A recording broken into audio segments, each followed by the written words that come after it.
En 2010, j'ai perdu ma mère au tremblement de terre qui a eu lieu en Haïti. C'était la catastrophe, vraiment la catastrophe. D'ailleurs, aujourd'hui, c'est son anniversaire. Je pense qu'elle aurait eu 67 ans. C'était, oui, un sentiment d'impuissance de façon exponentielle. C'était un choc parce que j'étais tellement naïve que je pensais que une église ne devrait pas s'effondrer. Donc, c'était à ce point que j'étais naïve où je peux dire que je connaissais mal Dieu. Parce que pour moi, Dieu, c'était la religion. Donc, pendant 3 ans, je n'ai rien voulu savoir de l'église, de la religion, les prêtres, tout ça, parce que c'était une confusion totale dans mon esprit. Bienvenue au 9e épisode de La Quarantaine, une série balado de 40 conversations avec des personnes de 40 à 49 ans qui se racontent. On prend le temps de se parler pour mieux se comprendre. Mon nom est Brigitte Gemme, j'adore faire parler les autres et ce projet, c'est ma manière de donner du sens à ce milieu de vie où on continue de grandir et où on peut encore se redéfinir. J'ai le bonheur aujourd'hui d'une conversation avec Doris Jean-Baptiste, 47 ans. Doris est née à Port-au-Prince, en Haïti. Elle y a fait des études chez les Sœurs, puis en gestion à l'université. Inquiète de la montée de l'insécurité et de la violence, elle immigre au Québec avec son conjoint en 2002, mais ses parents restent derrière. En janvier 2010, un puissant tremblement de terre détruit l'église où se trouvait sa mère. Elle ne fut jamais retrouvée. La foi de Doris s'est elle aussi effondrée ce jour-là. Au fil de l'entrevue, Doris me raconte son enfance dans un quartier où tout le monde se connaissait, son bonheur d'avoir 2 filles alors qu'elle se croyait infertile et ses premières années comme immigrante et jeune maman dans la région de Montréal. Elle me confie ce qui l'a ramenée dans la foi catholique après un deuil douloureux. Elle partage sa démarche artistique et me parle de son engagement pour la guérison des autres. Merci de partager ce moment avec nous. J'accueille aujourd'hui au micro de La Quarantaine Doris Jean-Baptiste. Bonjour Doris. Bonjour Brigitte. Quel âge as-tu? J'ai 47 ans. Wow, OK, parfait. On a 3 ans pour finir l'entrevue. Ça devrait aller, je pense qu'on est correct. J'aimerais commencer l'entrevue en te posant la question de ton quotidien. Décris-moi un peu à quoi ressemble ta vie au jour le jour, du matin au soir? Bon, au jour le jour, lorsque je me réveille, je prie. Ensuite, je fais un petit peu de recherche par rapport à mes projets de création et je descends au sous-sol pour commencer à travailler. Et je termine à 15h30 la plupart du temps. Et par la suite, je prépare un peu à manger si j'ai à cuisiner ou sinon, je sors pour marcher un peu, au moins 30 minutes par jour. Et lorsque je retourne le soir, je me branche sur des émissions de prière ou des rencontres avec mon groupe de prière. Et aussi, si j'ai des choses à créer, je les crée. Mais la plupart du temps, je crée avant qu'il ne fasse nuit pour profiter de la lumière du soleil. Les Donc, hivers en gros, doivent c'est être ça. longs. Oui. Oui, donc c'est ce à quoi ressemble mon quotidien, sauf les dimanches où je me réveille tôt pour me rendre à l'église parce que parfois je suis responsable de la lecture. Dis-moi un peu plus sur ton travail de création. Je fais de la peinture sur toile, sur tissu, sur verre. J'expérimente un peu l'aquarelle, peinture sur bois. Récemment, j'ai commencé à créer des bijoux, euh, des, des sautoirs, des boucles d'oreilles. Donc, j'aime beaucoup explorer. Est-ce que les gens ne voient pas, mais tu as de très belles boucles d'oreilles modernes avec beaucoup de couleurs. Est-ce que c'est toi qui les as... Non, Ah, zut. je les ai achetées d'une amie qui est aussi artisane. Ah, wow. Mais elles sont très jolies. Oui, Alors, merci. j'irai voir après celles que tu fais toi-même. Oui. Et veux-tu m'en dire juste un mot ou deux sur ton travail? Mon travail de création, Ah, ton travail de jour. mon travail de jour. Celui que tu fais dans le sous-sol. Ok, celui que je fais dans le sous-sol. Bon, je suis fonctionnaire, je travaille dans un département qui s'occupe de la rémunération. Donc, c'est ça. Ça bouge beaucoup. Wow.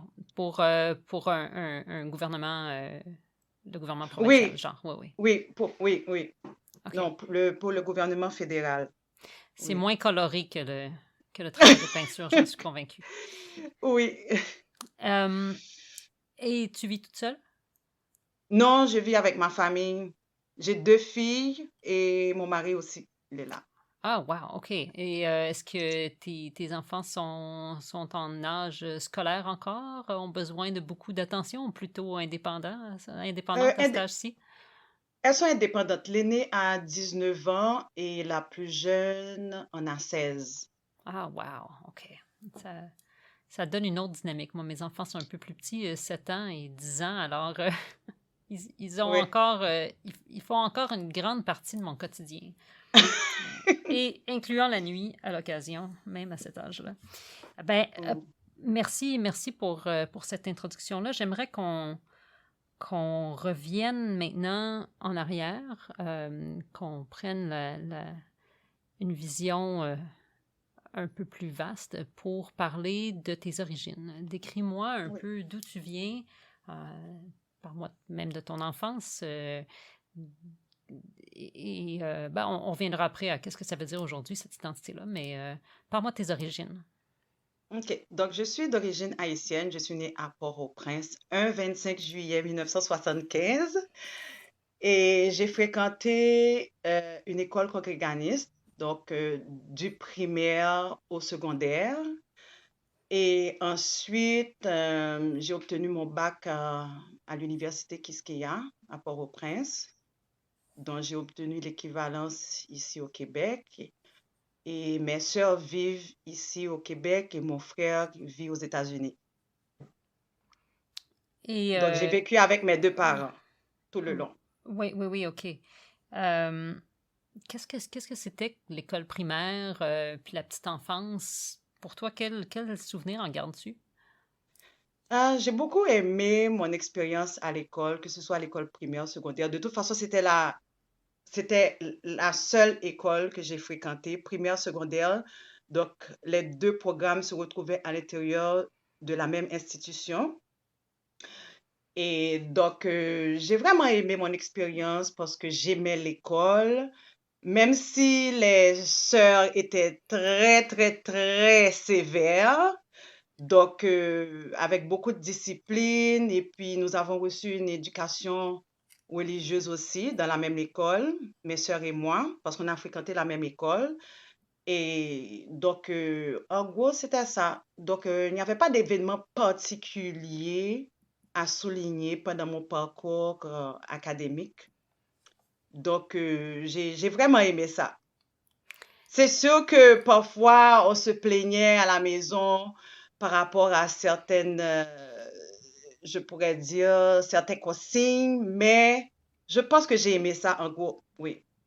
Est-ce que ça allait de soi d'aller à l'école des sœurs ou est-ce qu'il y avait comme d'autres options euh,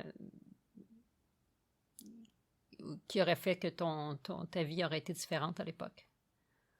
Euh, je ne pense pas qu'il n'y avait pas d'autres options parce que à l'époque, j'espère que ça l'est encore, les écoles congréganistes, c'était les écoles recommandées parce que à cause de la discipline, de la qualité de l'éducation, donc elles étaient les plus recommandées. Bon, j'ose le dire. C'était Oui, le meilleur choix possible oui, je pour ton pense que éducation. c'était le meilleur. Oui, je pense que c'était le meilleur choix. Mais je n'ai pas regretté non plus. Ça s'est pas trop mal passé jusqu'à présent. Mm, oui, ça s'est bien passé. Est-ce que je m'excuse, je suis pas très familière avec le système d'éducation en Haïti. Est-ce que ça suit en gros un curriculum similaire, par exemple, au système français?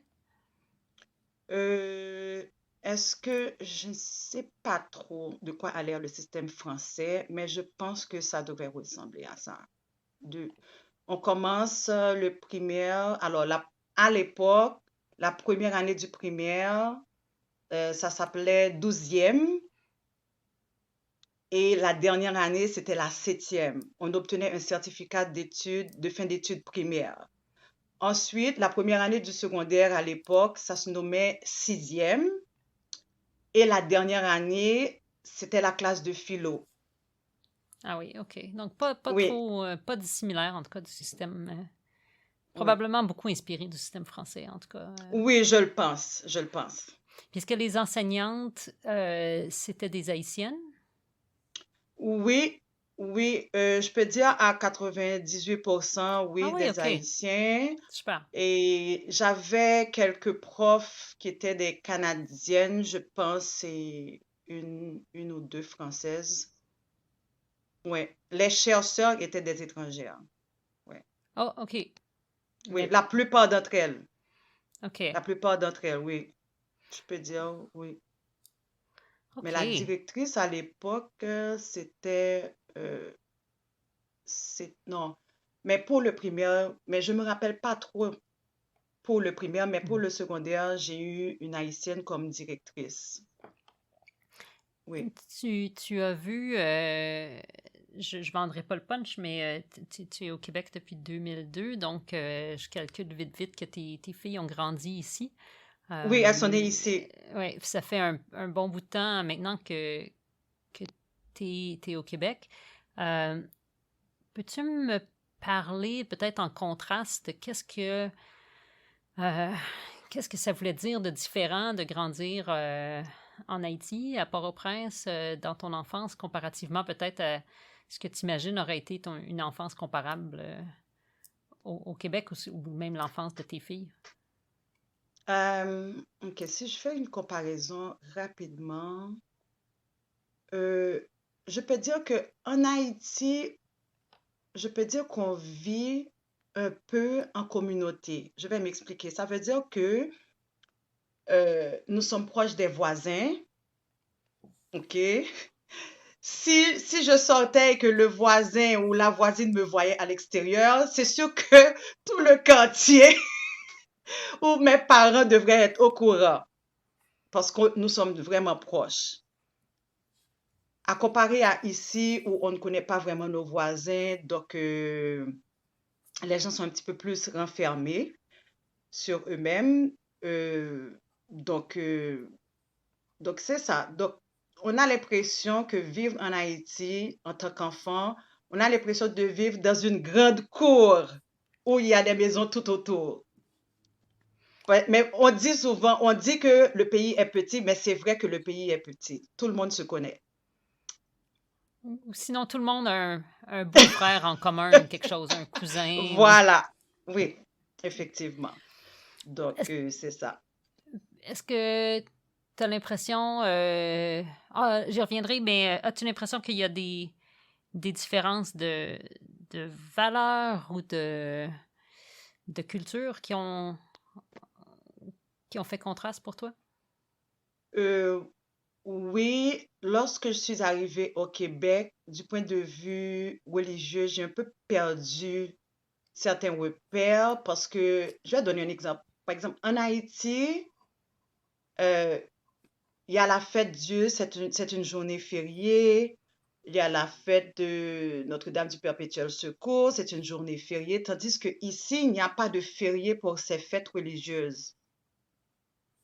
Donc, ces journées en Haïti où ce sont des journées fériées, donc automatiquement, il fallait aller à l'église. Je dis bien, il fallait. C'est comme si on n'avait pas le choix. Il fallait aller à l'église. Tandis que ici, dès que je suis arrivée, j'ai pas senti que certaines journées où il fallait rester à la maison, se recueillir, aller à l'église, c'était une journée de travail comme les autres journées. Donc, oui, ça m'avait vraiment, mais je peux pas dire choqué, mais un peu, ça avait attiré mon attention. Oui. C'est la fête Dieu, moi, c'est quelque chose qui était célébré par ma famille. Moi, j'ai une famille qui était pas mal catholique quand j'étais enfant. Mais la fête de Notre-Dame du Perpétuel Secours, ça, c'est une nouvelle pour moi. Qu'est-ce que c'est?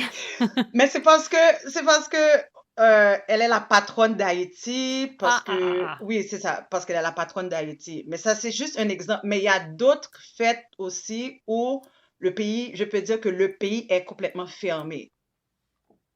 Oui. Donc, il n'y a Donc, pas comme d'activité. Noël, là. Donc, oui, comme Noël. Mais je me rappelle Fête Dieu, mais je pense que à l'Ascension, c'est peut-être une journée fériée, l'Assomption aussi. Je ne sais pas s'ils ont changé les journées, mais en tout cas, de mon temps, c'était des journées fériées.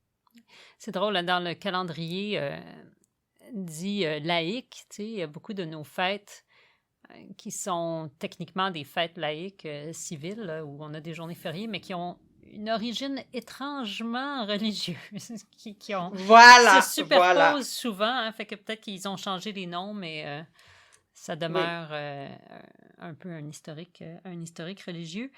Qu'est-ce oui. qui reste aujourd'hui de Doris, la petite fille qui a grandi à Port-au-Prince dans la rue avec ses amis, euh, dans, dans ta vie d'aujourd'hui? Est-ce qu'il y a des aspects de cette identité-là, Mais de la façon dont tu as grandi?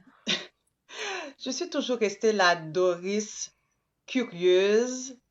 J'aime un peu l'aventure, j'aime questionner. Je m'intéresse à beaucoup de sujets, sauf la politique. Ça, je pense que justement, c'est un traumatisme par rapport à ce que j'ai vécu en Haïti. Donc, jusqu'à présent, la politique, je n'y m'intéresse pas trop. Je vais, je vais m'informer par rapport à ce qui se passe, disons, une fois de temps en temps, mais je ne vais pas m'arrêter là-dessus. Donc, ça n'a pas changé. Donc, la politique, bon, non, je ne vais pas trop opiner non plus là-dessus.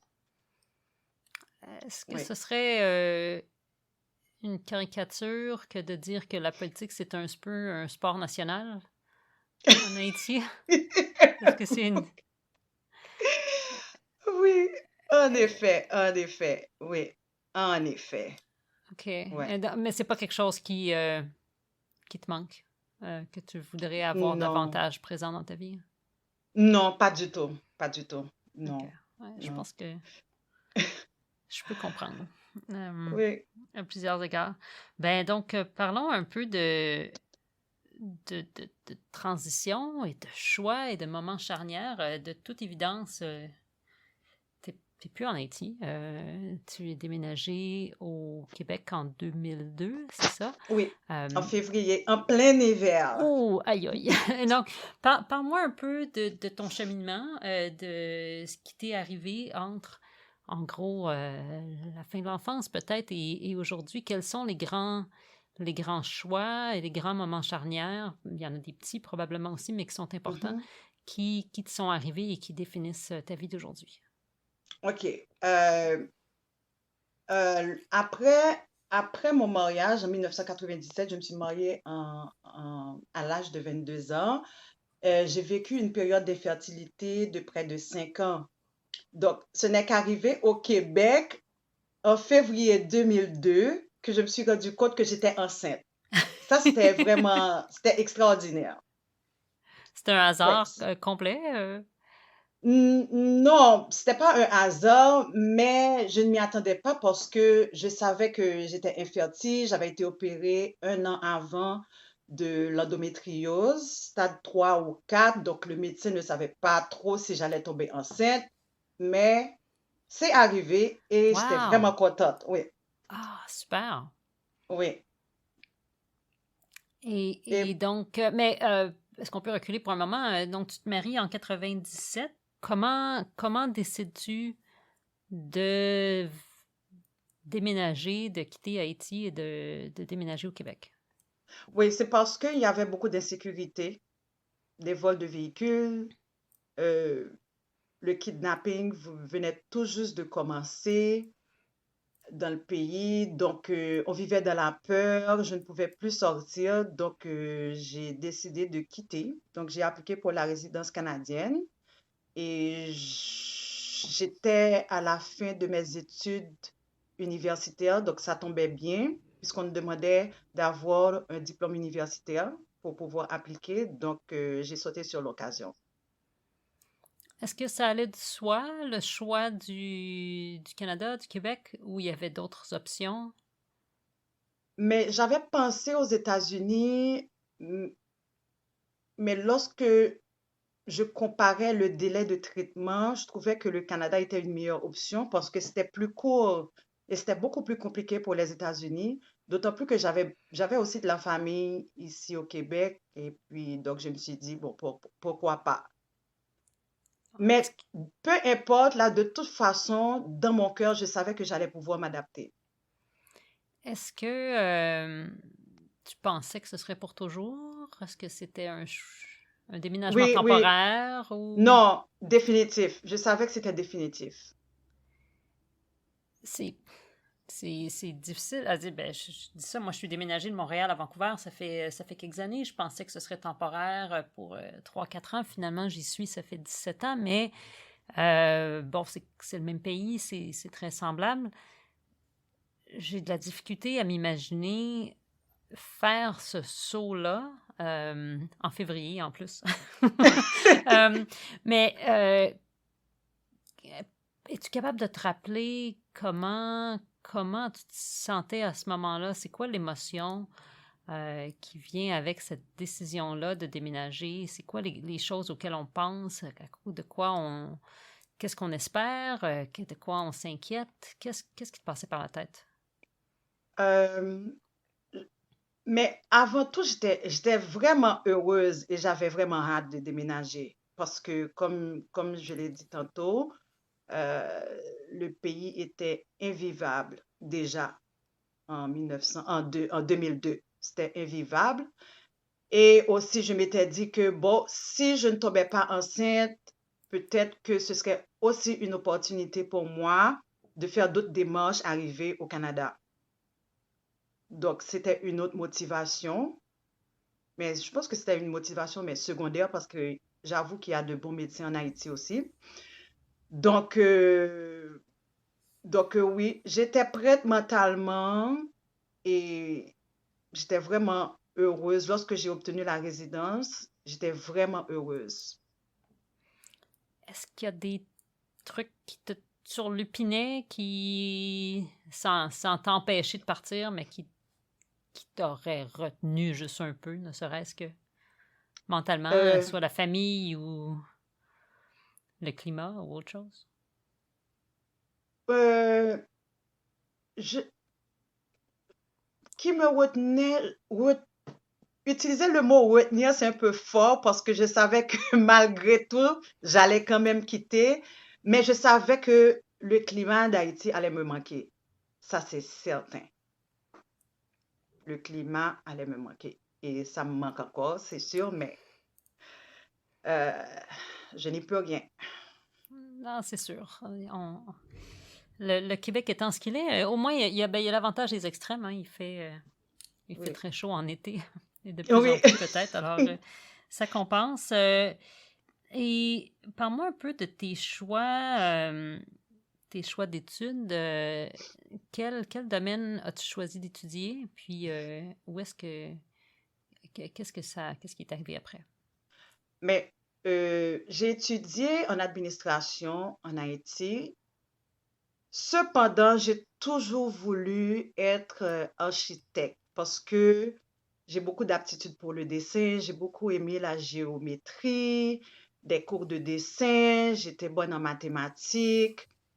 Et au moment de faire mon choix, ben, mes parents m'ont conseillé de ne pas trop m'aventurer là-dedans parce que euh, mes parents eux-mêmes, ils n'étaient pas ingénieurs. Donc, on sait qu'en Haïti, certaines professions s'exercent, je peux dire, de génération en génération, ça se transmet. Donc, j'ai écouté mes parents, j'ai dit, OK, bon, de toute façon, j'aime les chiffres, j'aime le commerce, l'administration. je n'aurais pas de problème. Donc, c'était mon plan B. Donc, je me suis inscrite en administration des affaires. Mais en Haïti, à l'époque, c'était la gestion des PME. Mais j'ai obtenu une équivalence au Québec en administration des affaires, mais le titre en Haïti, c'était gestion des PME. Et je crois comprendre, mais tu l'as dit déjà que tu t'intéressais aussi aux arts visuels. Mais tu viens de le Oui, dire aussi que tu aimais dessiner, oui, oui, donc... oui, oui, oui, oui, oui. Mais c'était vraiment, je voulais vraiment être architecte. Oui. ok. Mais bon, tu as choisi l'administration des affaires. C'est un choix aussi, je ne veux pas dire rationnel, parce qu'il y a toutes sortes de façons de définir la rationalité, mais c'est un choix sage ou conservateur, Mais peut-être, oui, comparativement à choisir des... conservateur. Oui, conservateur. On prend pas de chance.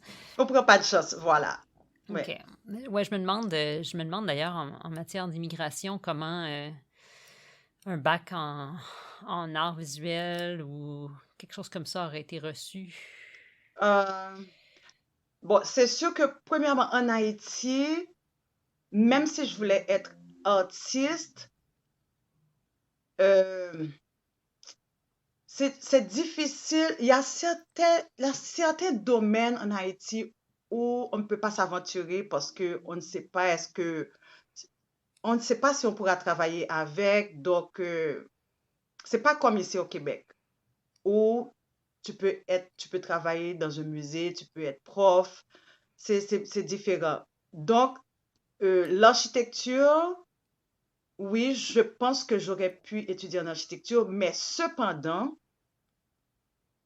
arrivé ici au Québec, il aurait fallu que je retourne à l'école pour pouvoir faire partie de l'ordre des ingénieurs et architectes. Mhm. Donc, en quelque sorte, oui, je ne suis pas devenue architecte, mais quand je pense au fait que dès mon arrivée au Québec, que je portais déjà mon enfant, peut-être que je n'aurais même pas pu continuer. Donc, ça me console un peu. Mhm. J'ai oublié de te demander, donc tu es déménagé au Québec avec ton conjoint. Oui, Vous étiez mariés déjà à ce moment-là. oui, C'est une décision avec laquelle vous étiez de toute évidence tous les deux d'accord. Mais oui. qu'est-ce que ça voulait dire de faire ce saut-là ensemble pour vous deux? Mais c'était, je pourrais dire, un, un vrai départ. C'était un vrai départ parce que c'est sûr qu'en Haïti, lorsqu'on était en Haïti, je vivais chez lui, donc chez ma belle-mère. Donc, on se sentait plus encadré. Mais venir ensemble ici, c'est comme affronter la vie vraiment d'une autre manière. Donc, c'était un nouveau départ. Ah, c'est une grosse décision. Oui. C'est pas un petit transfert que vous avez fait. Et qu'est-ce qui arrive après, un coup que vous atterrissez au Québec en février 2002? Donc, oui, donc il y avait la cousine de mon mari qui nous attendait. Elle était très gentille. Elle nous a accueillis pendant 2 ou 3 semaines à Rivière-des-Prairies. Puis, entre-temps, nous avons commencé à chercher un appartement. Nous avons déménagé à Longueuil. Et c'est très peu de temps après avoir emménagé dans l'appartement que je me suis rendu compte que j'étais enceinte, mais je n'en croyais pas vraiment mes oreilles lorsque l'infirmière du CLSC m'a appelé pour me dire que oui, votre résultat est positif, mais j'étais tellement sous le choc que l'infirmière m'a dit, oh, mais madame, je comprends. Peut-être que vous ne vouliez pas avoir ce bébé. J'ai dit non, au contraire, c'est un choc merveilleux. C'était une belle nouvelle. C'était C'est une pas... belle nouvelle, donc une belle surprise. Donc, oui, c'est ça. Donc, j'étais toute excitée.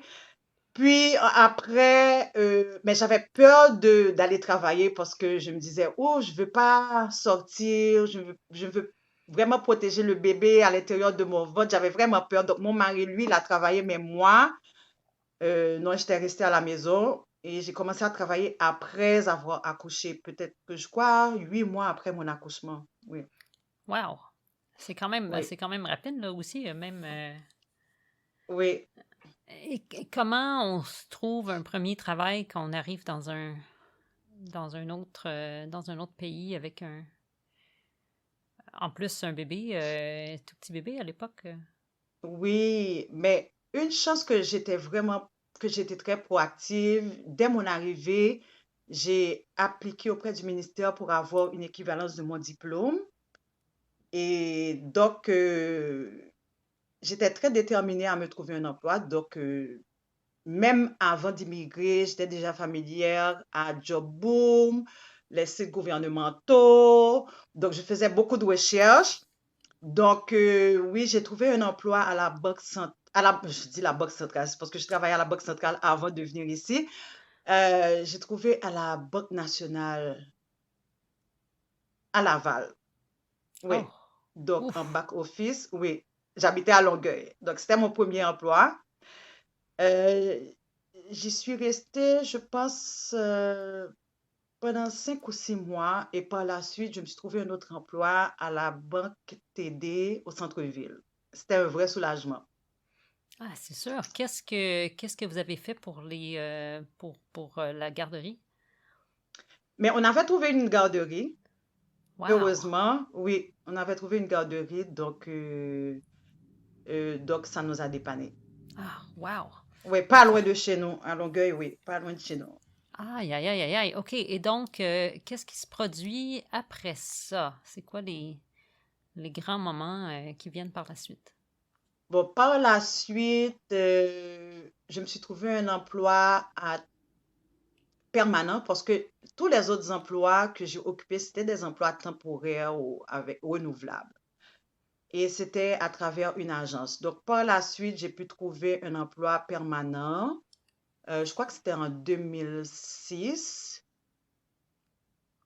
Oui, non, c'était en 2007. En 2007. Mais en 2006, j'ai eu ma deuxième fille.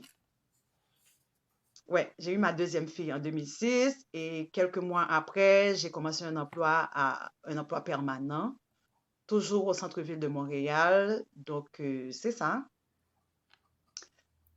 Donc, ouais.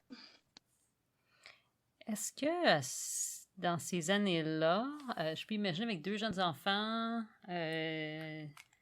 changer d'emploi, est-ce qu'il y a des moments où vous vous êtes dit, tu sais, le soir, là, quand tu finis par te coucher après une longue journée, est-ce qu'on a pris la bonne décision? Est-ce que ça vous est arrivé de vous poser cette question-là? Ce à quoi je pensais, ok, sincèrement, étant donné que je n'aime pas cuisiner, je m'étais dit, oh mon Dieu, vraiment, j'aurais besoin d'une cuisinière.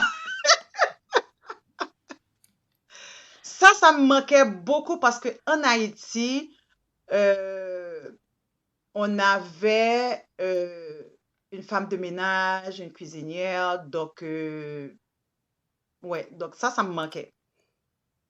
Je comprends ça. Oui, oui.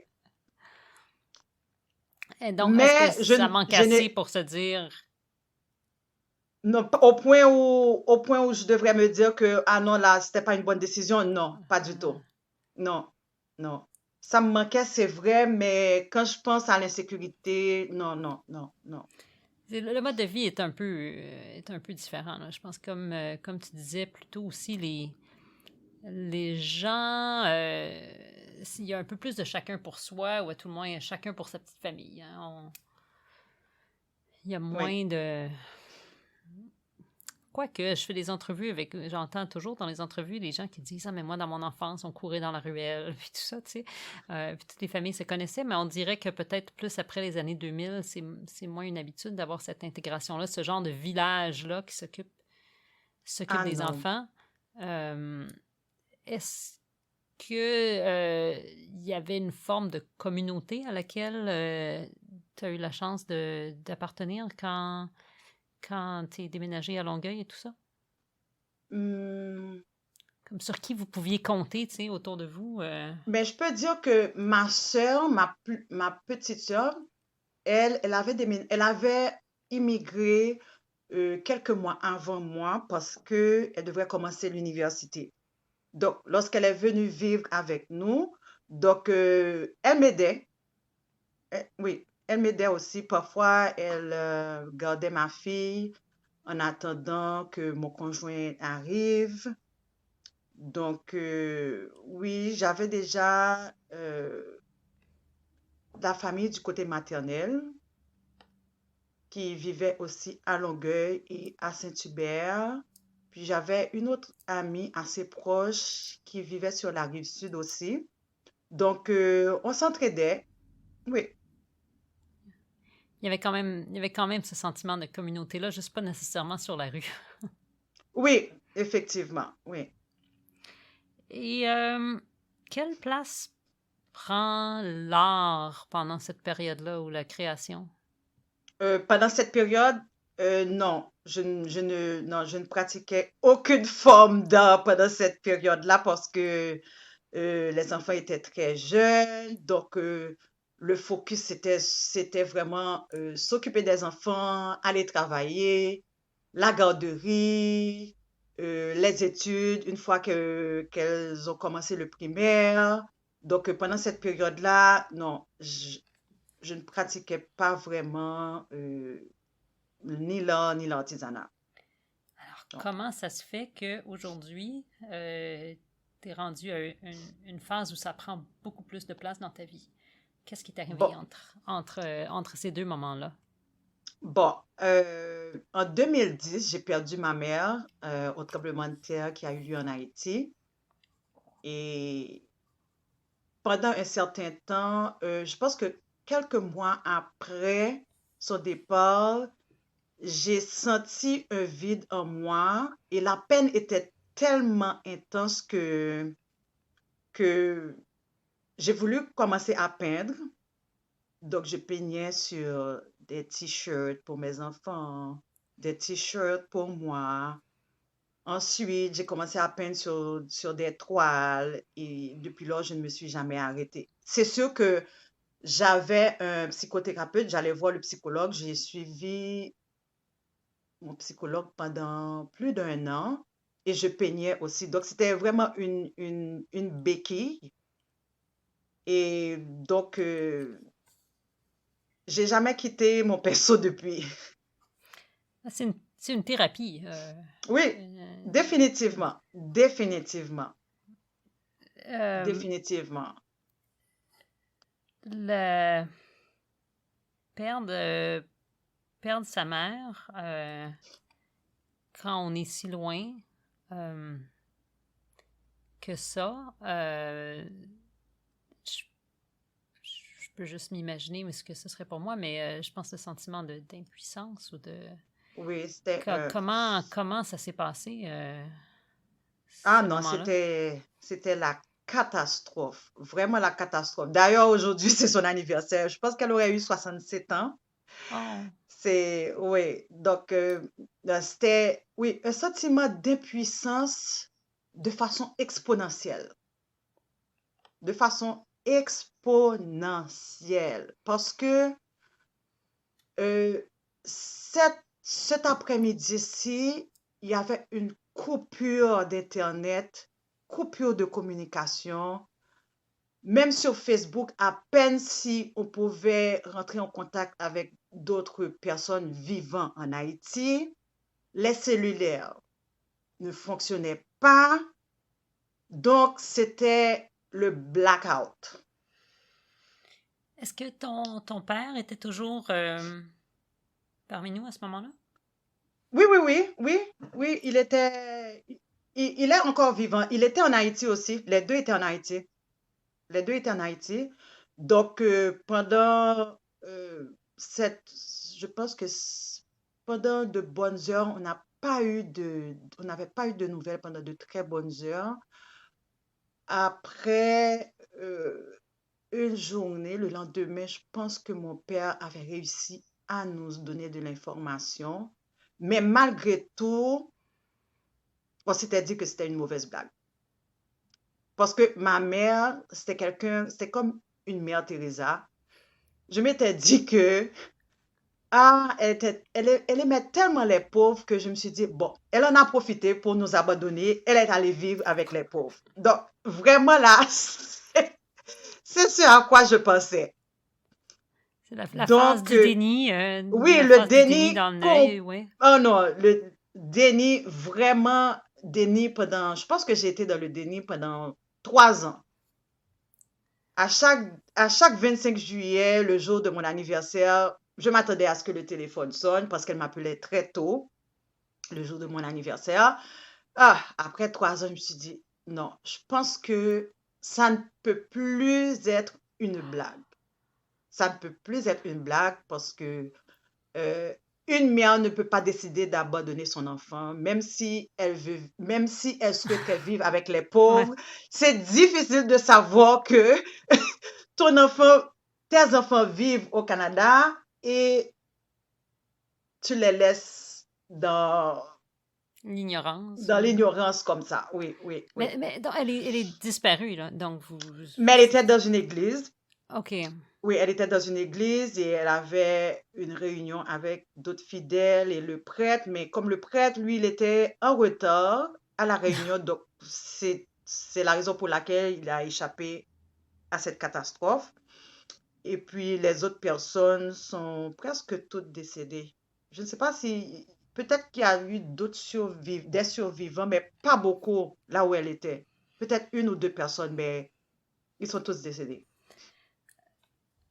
C'est juste tellement tragique. Puis la difficulté de gérer le deuil sans cette comme conclusion-là d'être absolument C'est sûr ça, que c'était ça effectivement. qui lui était arrivé, là. Ouais, c'était très difficile parce que, étant donné qu'elle avait la résidence permanente, donc il y a eu Interpol qui était sur les lieux pour faire la recherche des corps. Donc, on me contactait tout le temps au travail pour me demander, OK, est-ce que votre mère, elle avait une cicatrice? Oh, Est-ce qu'elle avait ci? Donc, j'étais la personne désignée pour pouvoir donner des instructions. Donc, finalement, ils n'ont jamais trouvé le corps. Donc, et en février, on a fait chanter une messe commémorative euh, pour pouvoir clôturer, entre guillemets, le deuil. Mais non, on on n'y n'a jamais arrive pu. pas Ouais, vraiment. oui, oui, oui, oui, oui. Donc, je crois comprendre que c'est vraiment un gros moment charnière Oui, dans ta oui, vie. oui. Comment ça transforme ta façon de voir ta vie quand ça survient? Ah oui, ça vraiment, il y a une grosse, mais grosse transformation. Premièrement, il faut dire que j'ai vécu dans une famille catholique, pratiquante, élevée par une mère plus catholique que le pape. Chez moi, le samedi soir, on ne pouvait pas sortir sans réciter le chapelet. On ne devait pas manquer la messe le dimanche. Donc, lorsque c'est arrivé, c'était un choc dans plusieurs domaines de ma vie. Premièrement, du côté spirituel, et aussi j'ai appris à vivre sans ma mère aussi. Ça, c'est comme devenir adulte, vivre sans sa mère, c'est en fait devenir adulte aussi. C'est à ce moment-là que je me suis rendu compte combien elle avait une grande influence dans ma vie parce que même étant mariée, elle me donnait tout le temps des conseils. Ma mère, c'était le genre de personne qui m'appelait pour me dire que n'oublie pas de changer tes pneus ou de bien t'habiller parce qu'on annonce une tempête. Elle vivait en Haïti, mais elle était tout le temps sur, est-ce que c'est Radio-Canada ou je ne me rappelle plus quelle chaîne. Elle savait tout ce qui se passait ici. Elle Elle m'appelait s'occupait bien même, de sa famille. oh oui, elle m'appelait même parfois pour me dire, n'oublie pas, demain c'est fête Dieu, il faut aller à l'église. J'ai dit, mamie, mais ici, en Haïti, on dit mamie. Je sais qu'ici au Québec, mamie, c'est pour la grand-mère, mais en Haïti, on dit mamie. Je dis, mamie, ici, le pays n'est pas fermé, hein. Il faut que j'aille travailler. Donc, tout ça pour dire que c'était un choc parce que j'étais tellement naïve que je pensais que une église ne devrait pas s'effondrer. Donc, c'était à ce point que j'étais naïve, où je peux dire que je connaissais mal Dieu. Parce que pour moi, Dieu, c'était la religion. Donc, pendant 3 ans, je n'ai rien voulu savoir de l'Église, de la religion, les prêtres, tout ça, parce que c'était une confusion totale dans mon esprit. T'étais fâché contre Fâchée Dieu d'avoir contre laissé... Dieu, contre ma mère. Je me disais que, bon, tout ça, ça servait à quoi? Au moment, comme je me disais, mais tu as tellement servi, tu as donné de ton temps, parce que ma mère, elle était pédiatre. Donc, elle avait même choisi cette profession pour pouvoir s'occuper des enfants nécessiteux. Donc, oui, elle allait travailler, mais elle avait aussi une clinique qui s'occupait des enfants nécessiteux. Donc, je me disais, mais est-ce que c'est ça la récompense? Donc, mais oui, c'est ça, pendant de 2011 de 2010, je disais 3 ans, non. Pendant 6 ans, je n'ai rien voulu savoir de Dieu, de la religion, du catholicisme, tout ça. Mais je voulais juste avoir une pause de tout ça, parce que je ne comprenais rien. Est-ce que c'était plus comme de la colère ou plus comme juste un repoussement Mais ou c'était les un deux? mélange de beaucoup d'émotions, colère, rébellion, incompréhension. Vraiment, c'était un mélange. C'était un mélange de tout. Oui. Comment tout ça affecte ta vie au quotidien pendant cette période-là? Pendant cette période, ben, bien entendu, je n'allais plus à l'église et même au moment de, de planifier la première communion de ma deuxième fille, j'avais dit à mon mari que non, je voulais rien savoir. C'est lui qui a insisté et je me suis dit, OK, mais je vais le faire, pas parce que je suis particulièrement attachée à la religion ou à Dieu, mais je vais juste le faire. Mais sinon, j'aurais laissé tomber. Quelque chose qui, par ailleurs, avait beaucoup fait partie de ta vie jusqu'à ce moment-là. Oui, oui, jusqu'à ce moment-là. Oui, oui. Et qu'est-ce qui s'est passé? Comment on se sort de ça? Bon, C'est assez J'ai comme l'impression que tu étais pas mal au fond du baril, là, pour oui, toi. Ouais. oui, au fond. Et bon, entre-temps, mais mon psychologue était vraiment, était vraiment bon, il m'a bien accompagné. Il s'était rendu compte qu'il fallait que je voie un prêtre pour pouvoir régler certaines choses parce que lui ne pouvait pas m'aider spirituellement. Donc, oui, j'avais été voir un prêtre et puis qui m'a parlé. On a fait une sorte de thérapie pendant peut-être 2 heures. OK. Oui, c'était un baume sur mon cœur. Mais ça n'avait pas réglé le problème jusqu'à ce qu'en 2016, j'ai vécu une expérience spirituelle extraordinaire. Et, et c'est à ce moment-là que je me suis rendu compte que j'avais rencontré Dieu. Ça paraît abstrait, ça paraît... euh, parce que beaucoup de personnes pensent que Dieu, c'est un concept. Peut-être que quelque part, je le pensais aussi. Mais en mars 2016, j'ai vécu quelque chose d'extraordinaire et, et c'est là que je me suis mise à, à chercher Dieu et à le découvrir et savoir qui il était. Et depuis lors, je peux dire que ma vie, ma vie a pris une autre tournure et parfois je me dis aussi, mais pourquoi j'avais pas fait cette rencontre avant? Mais il faut passer par certaines choses pour pouvoir guérir, mûrir et continuer à vivre aussi. Es-tu confortable de m'en dire un peu plus sur cette expérience-là que tu as faite en 2016? Oui, mais au Que fait, tu as eue? oui, je me suis rendue à une église, c'est la cocathédrale Saint-Antoine de Padoue, mais bizarrement, mais je dis bizarrement, mais je sais très bien que le hasard n'existe pas, c'est pas bizarre, mais je le dis comme ça. Euh,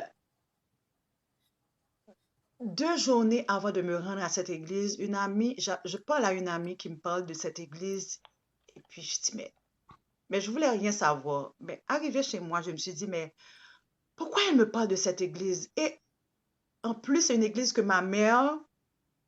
euh, où ma mère aimait aller le dimanche quand elle venait nous visiter au Québec.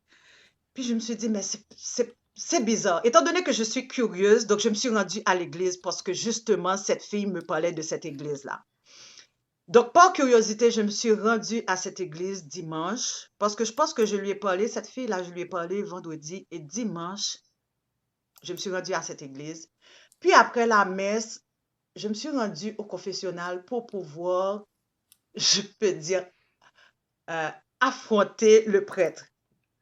Vraiment. Donc, je suis rentrée à l'intérieur du confessionnal. Je lui ai parlé, je lui ai expliqué toutes mes déceptions parce que je ne comprenais rien. Je me suis mise à pleurer. Et puis, le prêtre, il m'a écouté. Ben, je pense avoir passé au moins 1 heure au confessionnal.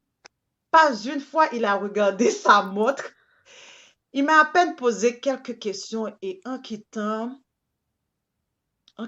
il m'a dit 2 phrases et en me parlant, j'ai senti quelque chose me transpercer le cœur.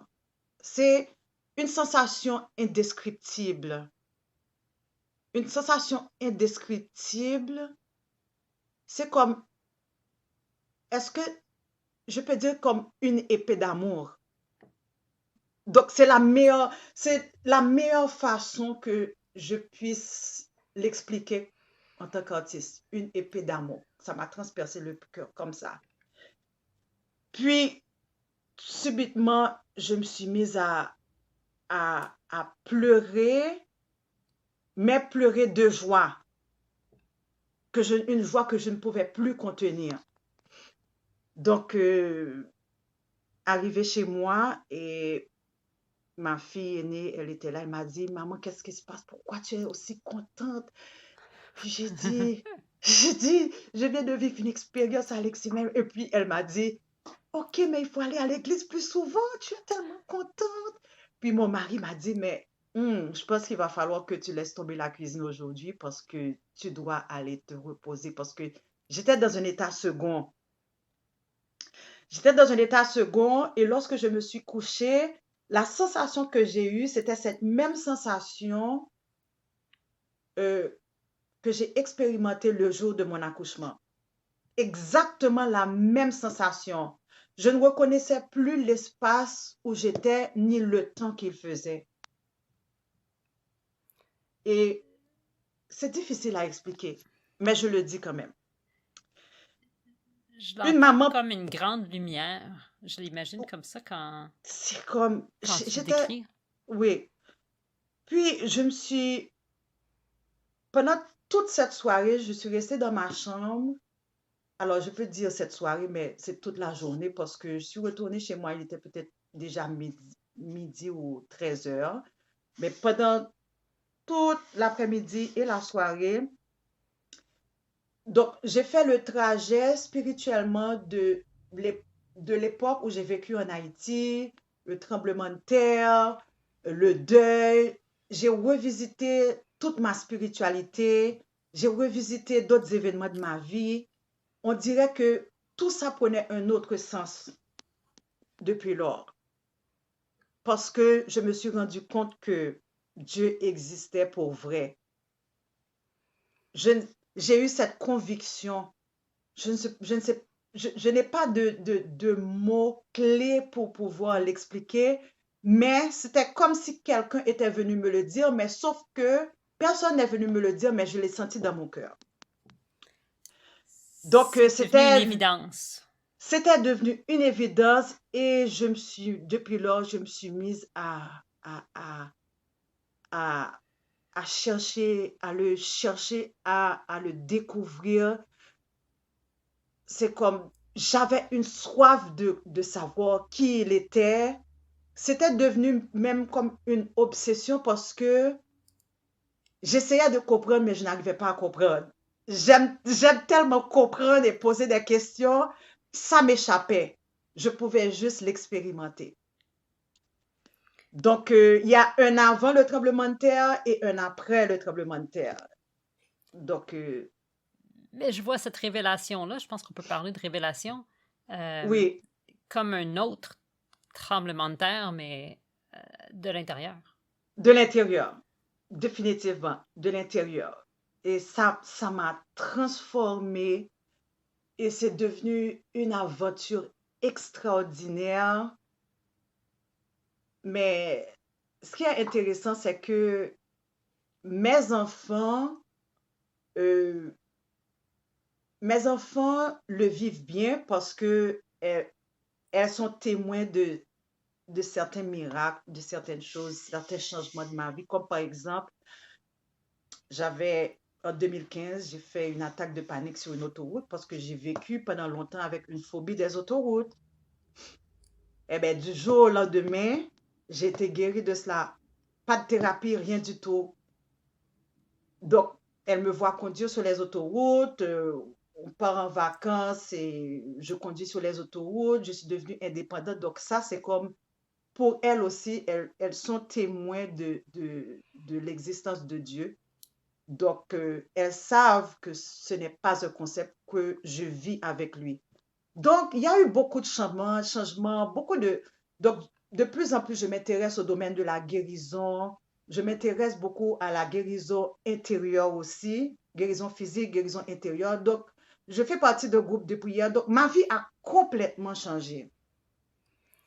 Complètement changé. J'ai l'impression, à t'écouter parler, que c'est comme si tu avais découvert une forme de confiance en toi et de confiance, moi je vais utiliser le mot dans l'univers, mais confiance en Dieu, Oui, qui fait définitivement. que le monde te fait plus peur. Est-ce que c'est correct de dire ça comme ça? Bon, je ne peux pas dire que le monde me fait plus peur, mais je peux surtout dire que je vis avec Dieu. Parce que pour les émotions, c'est sûr que les émotions, il y a tout le temps un va-et-vient au niveau des émotions, mais au moins, quand tu sais que tu vis avec quelqu'un qui est à côté de toi, en toi et partout où tu es, ça change certaines perspectives. Oui, On se disait avant qu'on commence à enregistrer l'entrevue, quand on parlait des sujets qu'on souhaitait aborder, que ben, c'est moi qui le disais, c'est pas toi, que le Québec n'est pas une nation particulièrement spirituelle. Il y a toutes sortes de réalités historiques qui sont mêlées à ça. Et je me demande, dans ta vie d'aujourd'hui, au quotidien, de vivre avec cette révélation-là que tu as eue, qui a complètement changé ta vie d'un point de vue spirituel, euh, et de vivre au quotidien dans un monde qui reflète pas ça. Je pense qu'il y a des endroits sur Terre où on a un attachement spirituel, une vie spirituelle qui est peut-être un peu plus présente. Je suis sûre que ces endroits-là sont en voie de disparition à plusieurs égards. Mais le Québec en oui, fait pas partie, définitivement, oui. à ce jour-ci. Donc, comment on vit comme ça quand il y a peut-être une forme de décalage ou une différence, en tout cas, entre la réalité à l'intérieur de toi, puis l'univers, le monde dans lequel Oui. tu évolues. Mais c'est que, euh, comme je fais partie d'un groupe de prière charismatique et le renouveau charismatique catholique est encore présent ici. Donc, j'assiste à des retraites, à des ministères de guérison, euh, Et pendant la pandémie aussi, il y a eu beaucoup de réunions via Zoom. Donc, pendant la pandémie aussi, je pense qu'il y a eu beaucoup de personnes qui, qui ont changé de vie grâce à tous ces ministères qui se donnaient et qui se donnent encore en ligne. Parce que beaucoup de personnes, c'est sûr que la pandémie, ça a été une surprise, donc des gens ont perdu leur repère, mais avec ces ministères, je pense qu'il y a beaucoup de personnes qui se sont réveillées spirituellement aussi.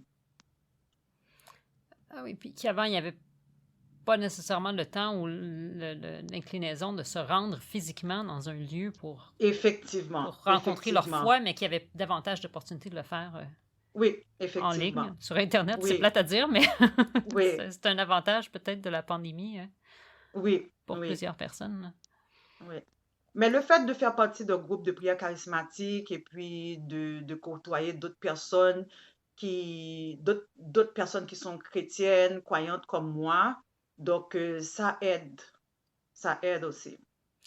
Donc il y Et a une puis, grande famille chrétienne au Québec, une très très grande famille chrétienne. C'est sûr que euh, c'est c'est pas facile de d'en parler un peu partout, mais de toute façon, il faut respecter euh, la croyance des autres. Mais quand même, il y a une famille chrétienne assez soudée, assez serrée aussi.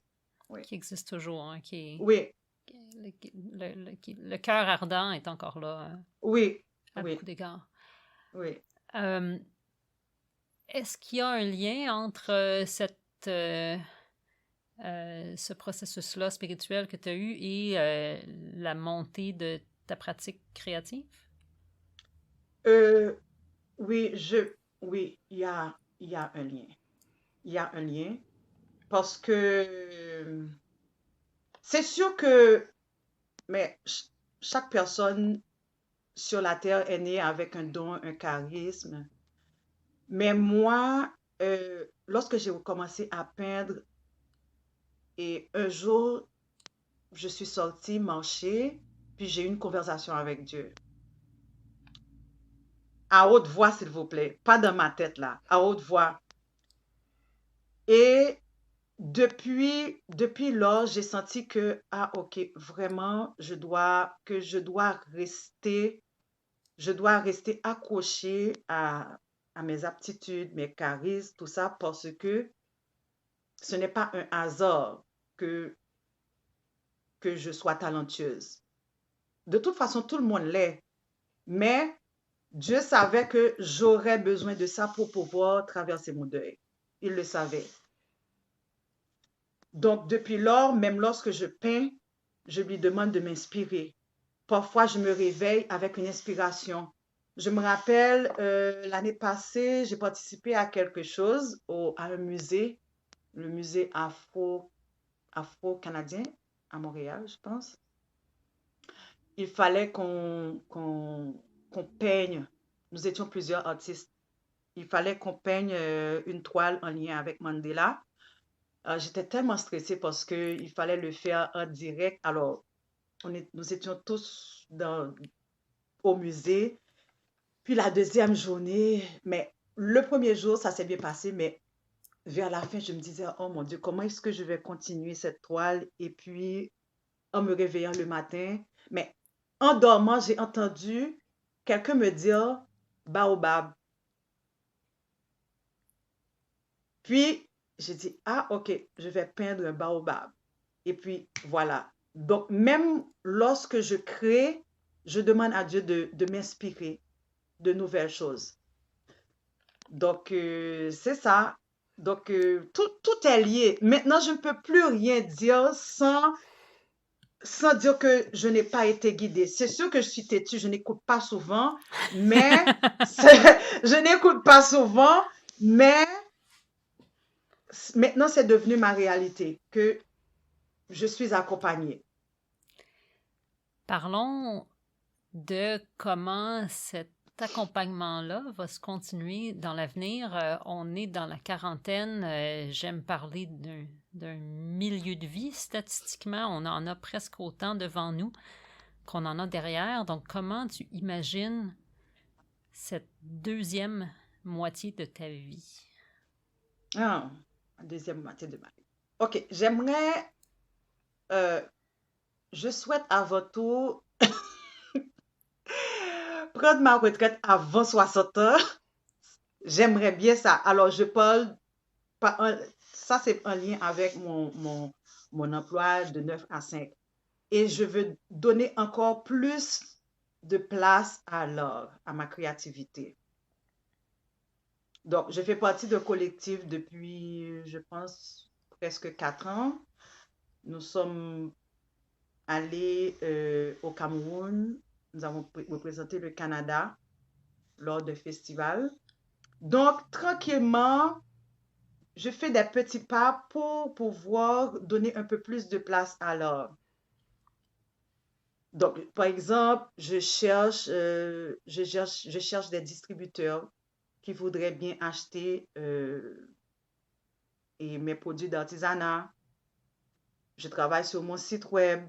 Donc, je, me- je fais tout ce que je dois faire pour m'assurer que d'ici 50 ans, que j'ai plus de place sur le marché par rapport à l'art et l'artisanat. Et est-ce qu'il y a des nuages, des choses qui t'inquiètent quant à l'avenir, qui pourraient venir contrecarrer tes plans peut-être? Ou plus globalement même? Euh, euh, je pourrais dire, ce qui m'inquiète, alors, je ne peux pas dire ce qui m'inquiète. Tout ce qui a rapport à la mort, ça m'inquiète. Mon père, il est encore vivant, mais j'avoue que ça m'effraie de le perdre un jour. Oui, je pense que ça, c'est ma plus grande peur. Est-ce c'est niaiseux parce que, évidemment, je comprends ça, que moi, j'ai perdu mon père. Un jour, inévitablement, je vais perdre ma mère, mais qu'est-ce qui fait que qu'est-ce qui fait que ça t'inquiète, que tu as cette crainte-là de la Mais mort? mais c'est quand je pense à la douleur que j'ai éprouvée lors du décès de ma mère, et je, je ne veux pas que ça revienne de la même façon. Au fait, OK. je peux dire que, mais de toute façon, perdre un être cher, ça fait toujours mal. Mais je l'appréhende quand même.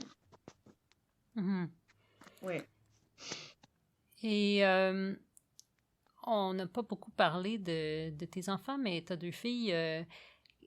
Comment envisages-tu leur avenir? Peut-être euh, en contraste avec le tien.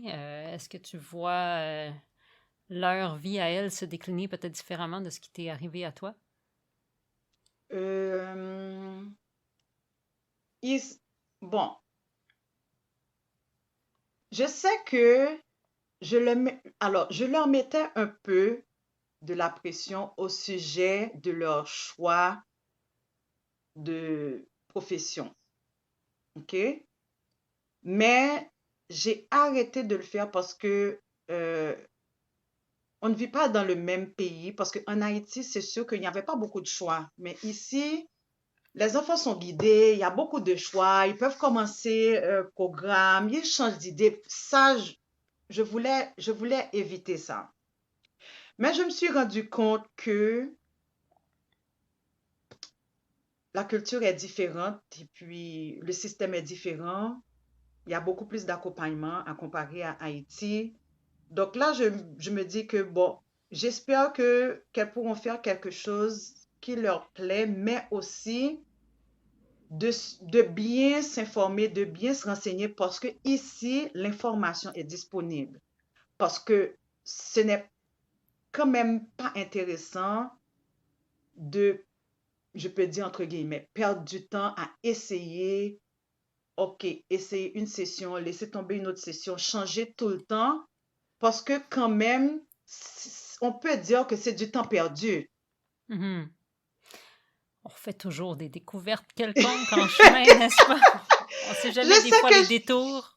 oui, je sais que je dois continuer à travailler là-dessus, mais je leur dis que ici, l'information est disponible. Il faut consulter les conseillers, il faut poser des questions. Il y a beaucoup d'organismes pour aider les jeunes à faire le bon choix. Oui, on peut toujours essayer d'autres choses, mais changer d'un domaine à un autre, comme par exemple, je veux être avocate aujourd'hui, demain, non, je vais être médecin. C'est deux domaines différents.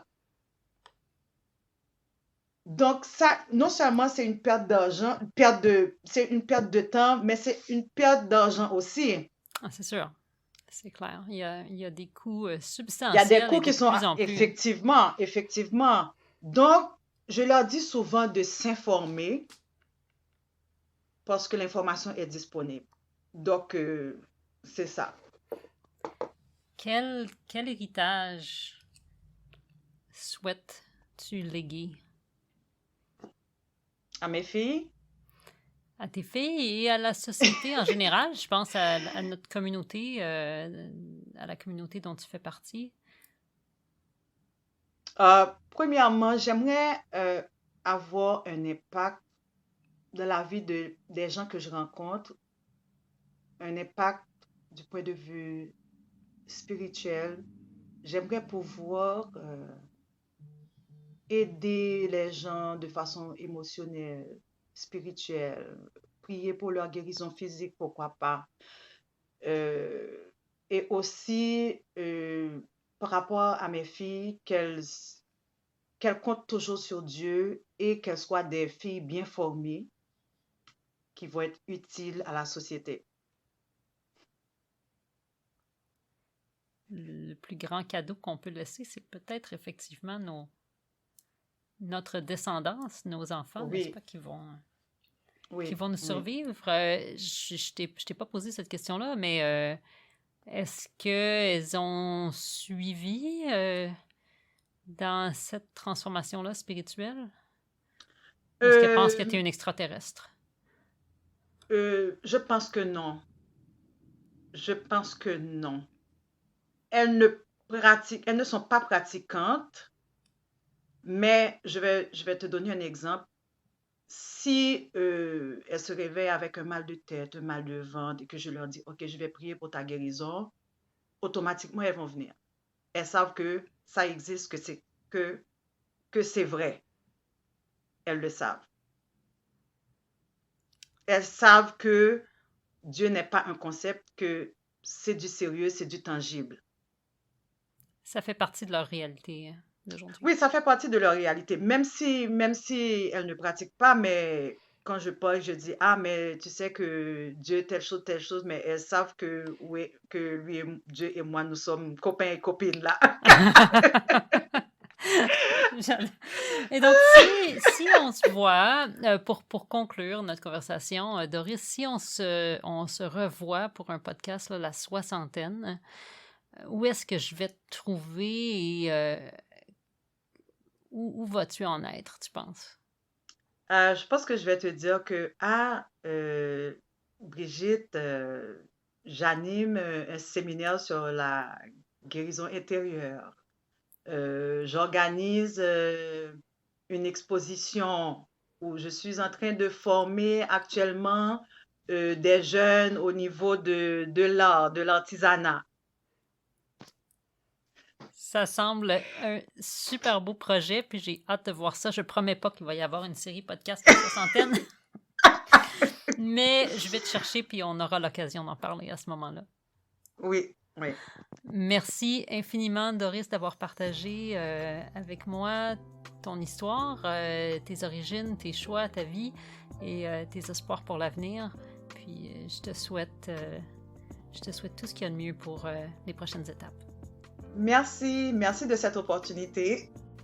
Merci d'avoir passé cette heure avec nous pour réagir à ce 9e épisode de La Quarantaine, visitez-moi sur Instagram, laquarantaine.balado, ou écrivez-moi à bonjour@laquarantaine-balado.com.